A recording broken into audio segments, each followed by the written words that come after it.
Hi, it's Zoe here again. I'm the co-founder of Eru, our business which is reclaiming an ancient legacy of Ireland.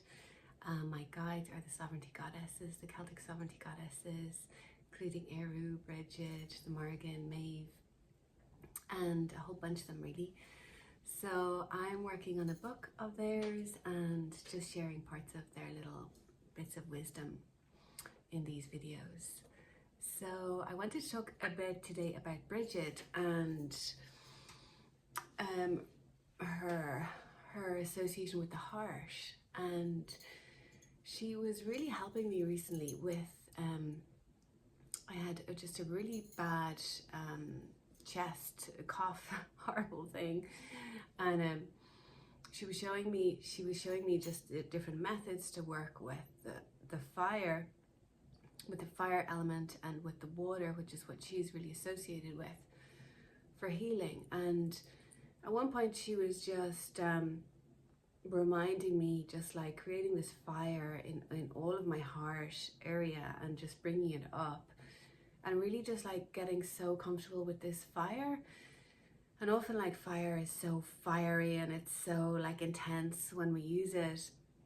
She was really encouraging me to feel this fire, like a fire in my home, because I love fires.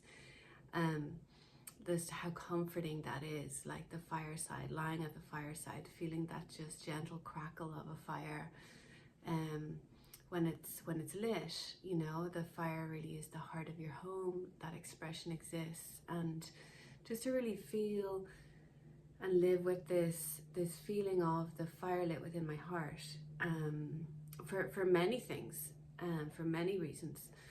And she reminded me of this Irish expression called tinteán mar thinteán féin, which means, it's a famous Irish expression, and it's written like you'd find it on little pieces of artwork, or a lot of people would have it in their home. So it means there's no home like your own. Basically, there's no, a tinteán actually means fireside, so hearth.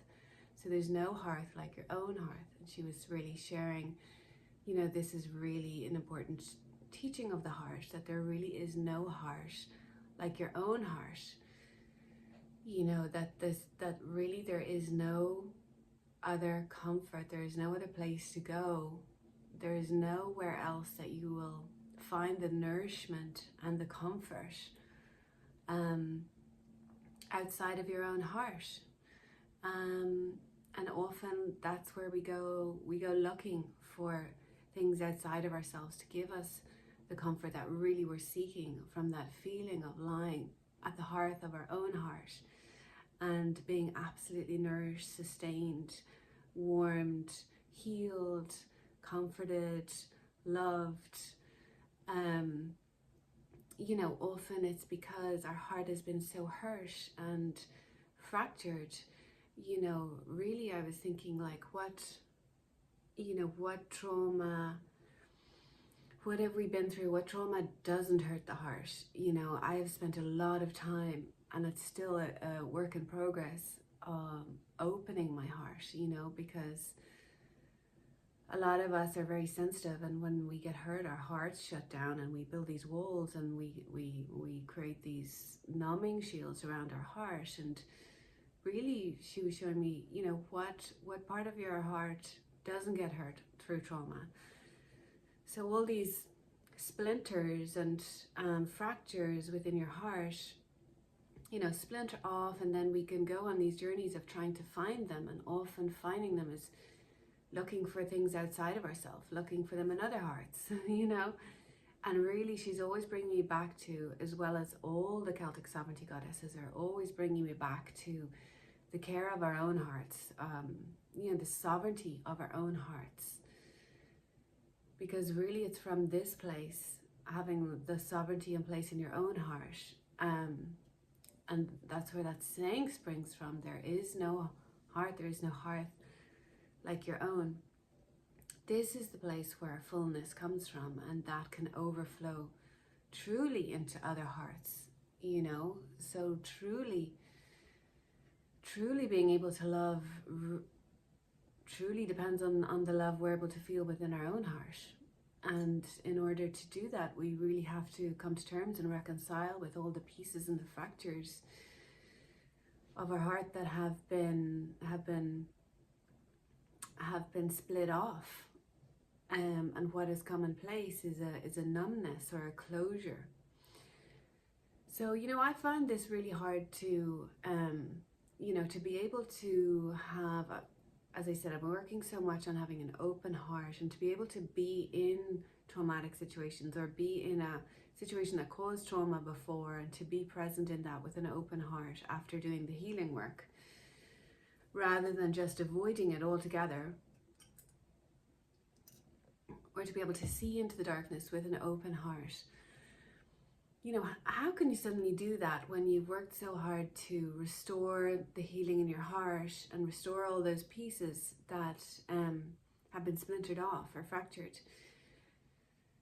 And what gave me comfort, anyway, she explained to me that it's when our heart gets hurt, we build the walls. These are the numb parts of our heart, and we build the walls around them because out of protection.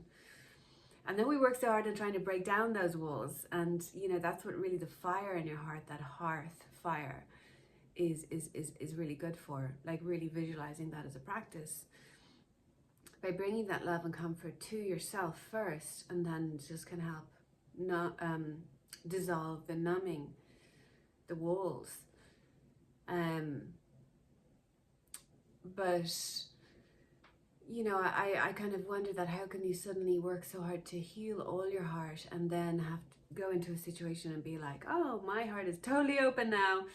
I can just see being anything that doesn't cause me trauma anymore. It's not that easy. And she was showing me it's still okay to, she was like, because I work with this masculine feminine balance always within, of the sovereignty queen and the king and their relationship.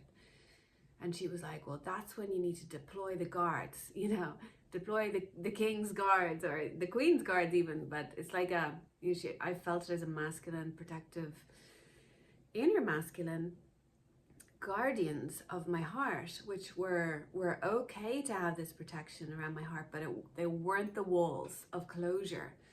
So these guards are like, so in tune with their divine feminine, they are able to attune to the situation and sense what is, how much exposure to that is okay, where's the boundary that needs to be set, how I can be fully present in it without having to like build a wall, if that makes sense. So that's how I navigate having an open heart in situations where my heart has closed down before or would want to close. And really often in those situations, I find just being present and having this inner awareness of my heart, sensing my heart guards, but they're allowing it to be open. They're allowing that beautiful, flowing, divine presence of my heart, allowing it to be present to the situation, allowing compassion to flow, love to flow, while it's not at risk of getting hurt, if that makes sense. So really, she was saying, like, our heart is our home, no matter where we are, and nothing else can give you this feeling of home, because this is where, we really source direct from the divine. That is a wellspring of our connection, of where we're really nourished from, where the heart is nourished from, that portal, that stargate into the divine. And so often we can be, through the heart or the fractures, we can be foreigners to our own heart, when really it's only us that holds the key to get into our heart. And this is just a big thing that can play out so subtly through codependency, that we're really seeking parts of our heart in other people or in other relationships, which can never fully replace that fracture anyway. And so she really encouraged us to come home to our heart and examine all of those parts, and where we find the numbness or the fractures, we have the capacity to light this divine fire and just sit by the fire, like lie by the fire and let it crackle and soothe and comfort. Sometimes it's more intense, and it will illuminate, it will purify what needs to be looked at and retrieved. Because, you know, the heart is a master cell in the body, and it's the first formation of the baby. The baby's first formed by the heart cell, and that master cell has what lies within that is replicated across the body. So she was saying really the fractures here, the divisions here, the separations here are reflected in the body. So again, it's like coming back to that one place where all our answers are. You know, it might be hard to sit with or hard to look at, but that's where our answers lie, and to get really comfortable with that. And that's why, you know, they say, she says, like, the heart is the sovereign heart is a really important piece of the sovereignty queen, the sovereignty goddess, and the sovereignty king, you know, their sovereign heart. Because when the heart is totally sovereign, that's really an intact place of leadership. And it's not about having a perfect heart, perfectly healed, perfect heart. It's about, you know, knowing that that is the place to return to, and not offering anything else ahead of that. No one else's heart ahead of that. Because really, our job is to be in service to all the hearts of humanity. But how can you truly be in service? You can't be in service if you're placing them ahead of your own heart. Because that is where our heart is the chalice, and the chalice has to be full before it overflows authentically, in integrity. Otherwise it will be out of balance. You know, she talks about the heart, they all say this, the heart is like the gatekeeper to the womb of creation, our creative ability through our sacral chakra, same for men as it is for women, the cauldron of creation. And that the heart is the gatekeeper. So what's happening in the heart is gonna happen through the cauldron. What's dreamed in the heart is gonna be birthed by the cauldron, birthed by the womb. It's gonna be your reality. You know, the fractures or the places that we're haven't looked at or maybe be seeking elsewhere for will be birthed into your reality, and that's, you know, where we will have to eventually reconcile that it's only back in our own heart that we can find that reconciliation and that peace, the peace of sitting by the fire of your own heart. You know, I just love that expression in Irish, tinteán, féin. It was going around and around in my head for ages. I'm relearning Irish at the moment, and it was just like, it's just a lovely saying. It's like a lovely saying on many levels, but it's such a deeper meaning. Like a lot of these sayings in Irish I'm learning are just so much deeper. There's so much wisdom in them. And there's also in Ireland, there's this beautiful ring called the Claddagh ring. I'm sure people might be familiar with it. It's a beautiful ring of a heart. It's a famous symbol. And it's, you know, they say you wear it a certain way for a relationship, if you're in a relationship or if you're not, or all these stories are made up about it. But she showed me that it's the symbol is the heart, and the heart has a crown on it, and the heart is being held by two hands. So there's two hands coming around the heart, and the heart has a crown. And that, as she said, is really the meaning of the sovereign heart. The heart is being held by yourself. You are holding your own heart. You are, the sovereignty of your own heart is represented by the crown on the heart's head. And that is the importance of that symbol. That is like the mantra or the focus. If we're truly in dedication to that,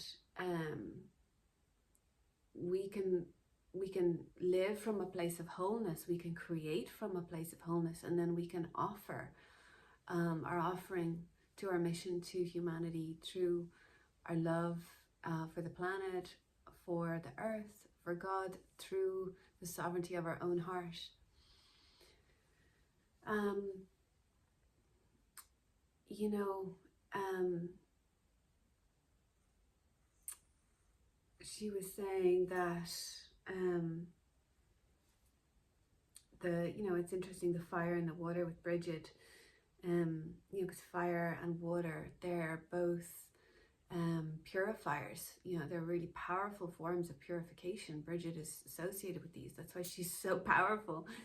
Um, so they purify, you know, and we can use those elements when we're working with our heart. And you know, Brigid really encourages these practices, and she has a lot of meditations around this. And then it also creates new, like water and fire, they also form new paths. So that's the process we can go into using these elements within our hearts. You know, dissolving, thawing the numbing shields, illuminating the trauma, purifying, and using water and fire as symbology for this. And then forming the new paths from this is, you know, fire is a powerful,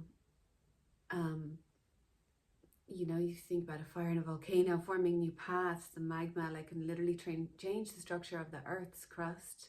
And water is such a powerful force, it creates new pathways through rivers. And so we really have the capacity to do this healing within ourselves when we're solely focused on the sovereignty of our own hearts. And you know, what is there behind the heart, within the heart, is really the well. You know, the well that we can draw from is the infinite well of the divine, Father, Mother, God, the infinite resources that are there if we're willing to acknowledge that it's within our own hearts that we have the answers, that we have the hurt that needs to be looked at, the parts that were splintered away, the fractures that need to be examined and reclaimed. That's where we draw from that deep well, the wellspring of the divine. You know, I love how the heart is like interfacing this fire. You know, that there is no hearth like your own heart, this fire that we can be comforted at and sit at and draw from at the same time, the water, the well, the infinite source of the divine, which really is the healing balm, that love for ourselves, that self-love, which really comes from knowing ourselves, like knowing yourself and not looking outside, and owning that sovereignty means knowing God, because as we know ourselves, we know God. We acknowledge that we are a ray of God, and loving ourselves, going deeper and deeper into that love of ourselves through the healing of our hearts, goes deeper and deeper into that love of God. And that, for me, that well that's what I'm constantly drawing from in that well. So really, Brigid is such a great guide for the heart. And, you know, really she was, you know, such a dynamic personality. She was such a compassionate heart in her life. She also was fiery. She walked and had to really discern boundaries at a time where a lot of change was happening. Handovers were happening, and she held the pillar of being such a compassionate heart, and transcending, bridging different ways and cultures that were coming in, from, you know, kind of priestess to, you know, being revered as like a priestess, a goddess, to a saint, and being able to walk in all those categories. And, you know, that's why she does explain like that sovereignty of the heart, that peace, that intact peace, that the answer is always there, the work is always there, the help is always there. And that is where, you know, the usually where the damage occurs, you know, because our hearts are just so pure and loving. There's this little kid I met the other day, and he's like nearly 3, and he was saying to his mom, he was going into his little school, and he was saying, "Mom, I'm giving you a piece of my heart, and I want to give my teacher a piece of my heart, and I want to give you a piece of my heart." I just was so so adorable and sweet, and just like the purity of our hearts are just so like think about just that pure innocent state of our heart of a child. That's their love is just so flowing, that they want to give it away, like pieces of their heart. And part of me was like, don't give it away, don't give it away, you know, you're gonna have to get that back later. But of course I was looking at through the eyes of, you know, of a damaged heart, or the work that I've had to do. This pure innocence was just in this natural state of an abundant flowing heart, totally at peace with his divinity as a child. And the most natural thing was to just want to give it away. Like, how beautiful is that?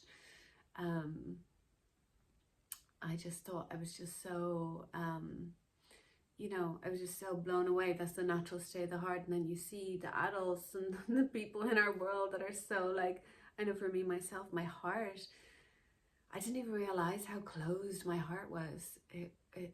It's really a journey of realizing and acknowledging that heart is, when you're a little kid, is just so pure, like that little kid. And then how many things can just, you know, close it, can hurt it.